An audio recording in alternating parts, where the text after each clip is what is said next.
Mi padre fue un fracasado. Eso es lo que decían todos. Mis tíos cuando venían de visita y hablaban en voz baja en la cocina. Los vecinos cuando pasábamos caminando porque el carro se había quedado sin gasolina otra vez. Hasta mi propia madre, en esos momentos de rabia ciega, le gritaba que era un inútil. Pero hoy, 30 años después, mientras escribo esto desde la oficina que construí con mis propias manos, necesito contarles por qué. Si pudiera elegir de nuevo, elegiría a mi padre 1000 veces más. Porque lo que el mundo llamó fracaso, yo ahora lo llamo sacrificio. Y esa diferencia lo cambia todo. Mi viejo se llamaba Tomás Guerrero. Nací en un pueblo pequeño de Chihuahua, México, donde todos se conocían y los chismes viajaban más rápido que las buenas noticias. Papá era de esos hombres que parecían saber hacer de todo. Arreglaba motores con las manos manchadas de grasa, cortaba madera como si hubiera nacido con un hacha en la mano. Cocinaba chilaquiles los domingos que sabían a gloria. Pero había algo raro en mi padre, algo que yo no entendía de niño pero que ahora veo con claridad dolorosa. Todo lo que tocaba quedaba a medias.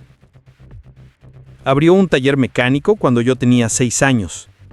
Lo recuerdo perfectamente porque me llevaba con él los sábados y me dejaba sostener las llaves mientras él trabajaba. El negocio iba bien los primeros meses. Después empezaron las deudas, los clientes que no pagaban, las piezas que se pedían y nunca llegaban.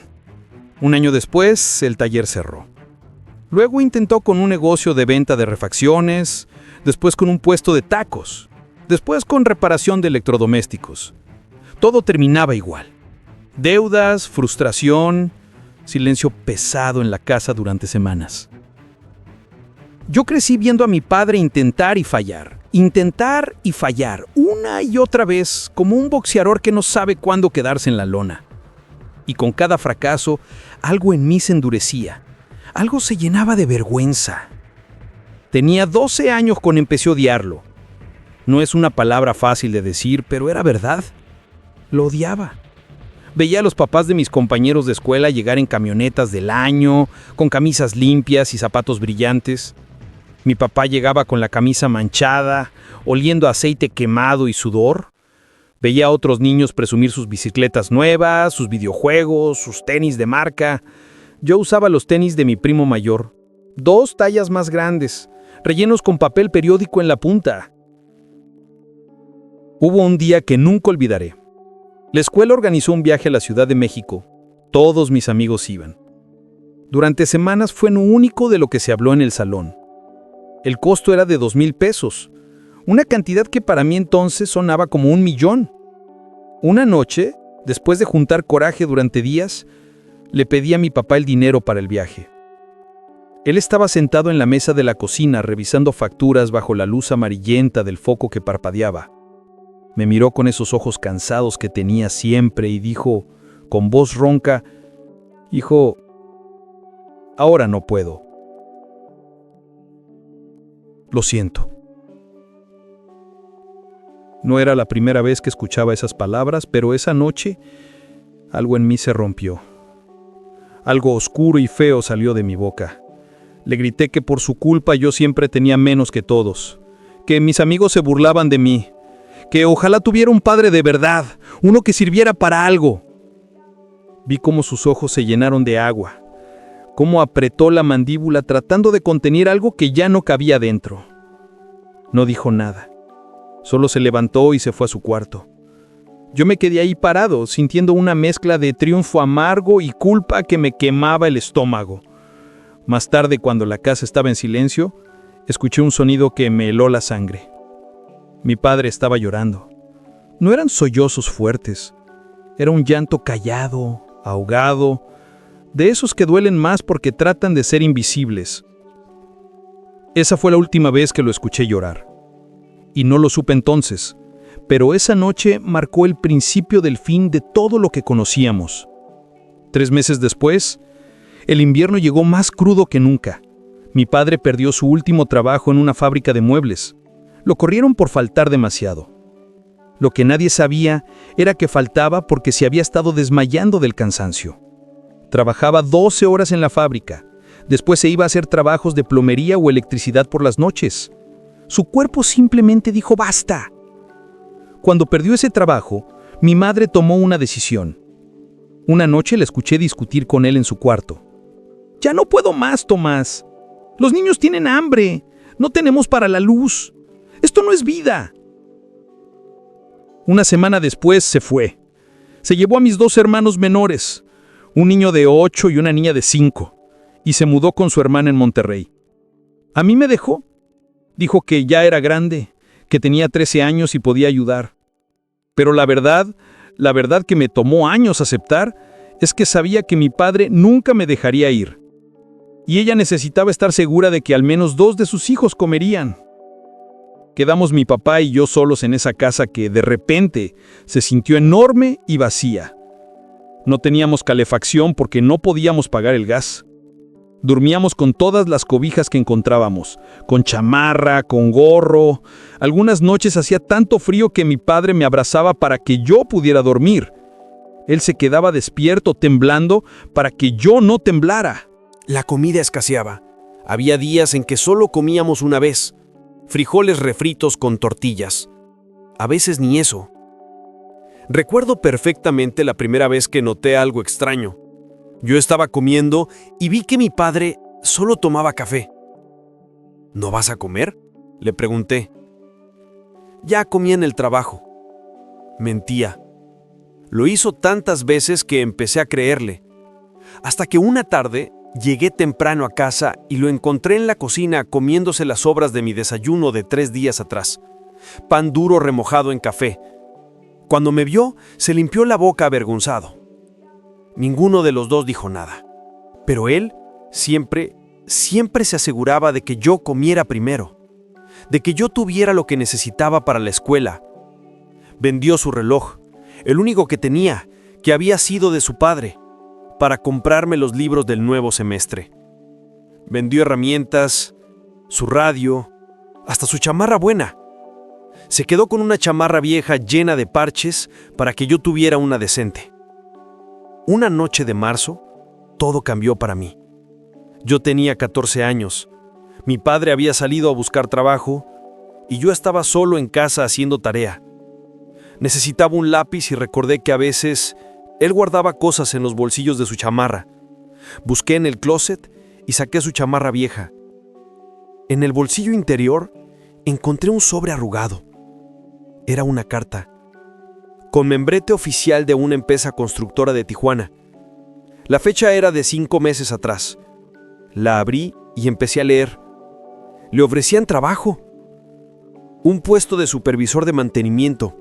El sueldo era bueno, muy bueno para nuestros estándares. 3 veces lo que ganaba en sus mejores meses.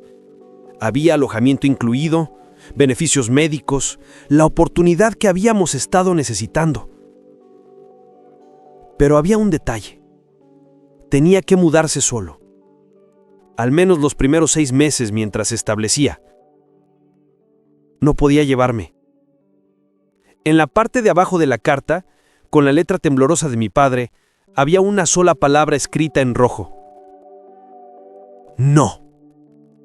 Con una línea gruesa debajo, como si la hubiera remarcado muchas veces.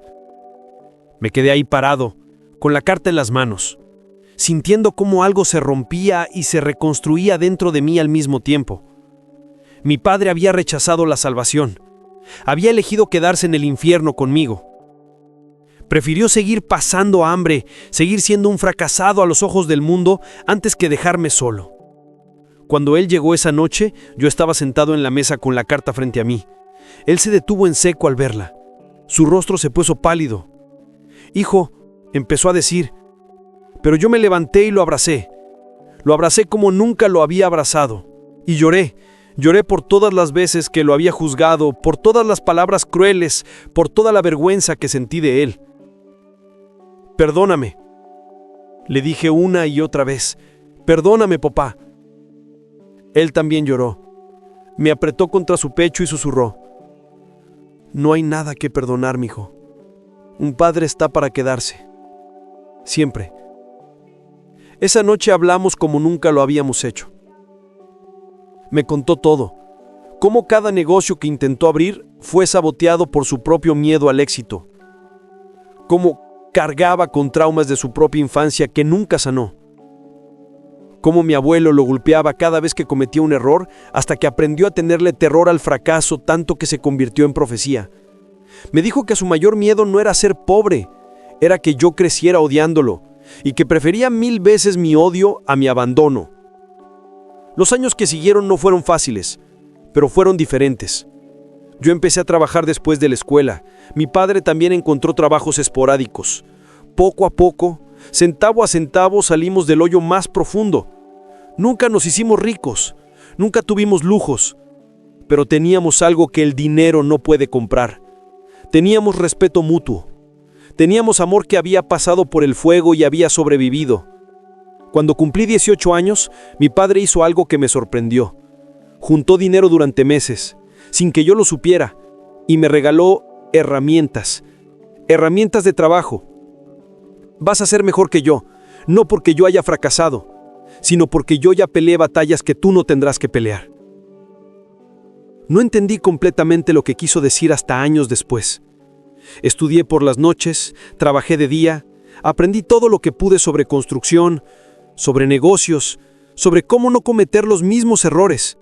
A los 25 años abrí mi propia empresa de construcción, pequeña, solo yo y 3 trabajadores. Mi padre fue el primero que contraté. No por lástima, sino porque era el mejor trabajador que conocía, porque nadie ponía más corazón en lo que hacía. La empresa creció, despacio, pero seguro. Hoy, 15 años después, tenemos oficinas en 3 ciudades. Empleamos más de 50 personas. Yo soy el director general, y cada vez que firmo un contrato grande, cada vez que veo las cifras en las cuentas bancarias, escucho la voz de mi padre en la cabeza. El dinero va y viene, mijo, pero el amor que das nunca se pierde. Mi padre murió hace 2 años. Cáncer de páncreas. Rápido y cruel. Tuvimos 3 meses desde el diagnóstico hasta el final, pero fueron 3 meses donde le dije todo lo que necesitaba decirle. Donde le agradecí no solo por lo que me dio, sino por lo que no me dio. Por no darme excusas fáciles, por no darme la salida cobarde, por quedarse cuando todo le gritaba que se fuera.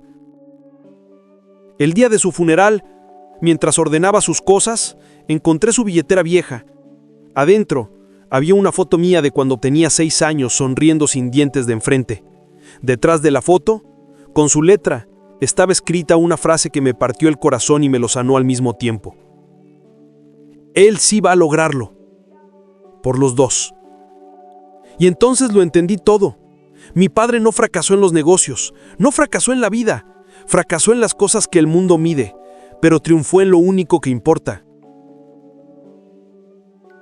Ser un padre, estar presente, no rendirse con su hijo incluso cuando se rindió consigo mismo. Hoy, cuando mis propios hijos me preguntan por su abuelo, no les digo que fue un hombre exitoso, les digo la verdad. Fue un hombre que perdió cada batalla económica que peleó, que tuvo más fracasos que éxitos, que nunca tuvo un carro nuevo ni una casa grande, pero que ganó la única guerra que vale la pena ganar, la guerra contra el abandono, la guerra contra el egoísmo, la guerra por el amor incondicional. Mi padre fue llamado fracasado toda su vida, pero yo estoy aquí, con mi empresa, con mi familia, con mi vida construida sobre los escombros de sus intentos fallidos, y puedo decir con absoluta certeza, mi viejo no fue un fracasado. Fue un héroe silencioso que perdió batallas para que yo pudiera ganar la guerra. Tu padre puede haber fracasado en muchas cosas, puede que nunca haya tenido dinero, puede que haya cometido 1000 errores, pero si nunca te dejó solo, si estuvo ahí en la oscuridad más profunda, si eligió quedarse cuando todos los caminos le decían que huyera, entonces no fracasó. Ya ganó lo único que importa. Ya ganó tu historia. Y eso nunca se borra.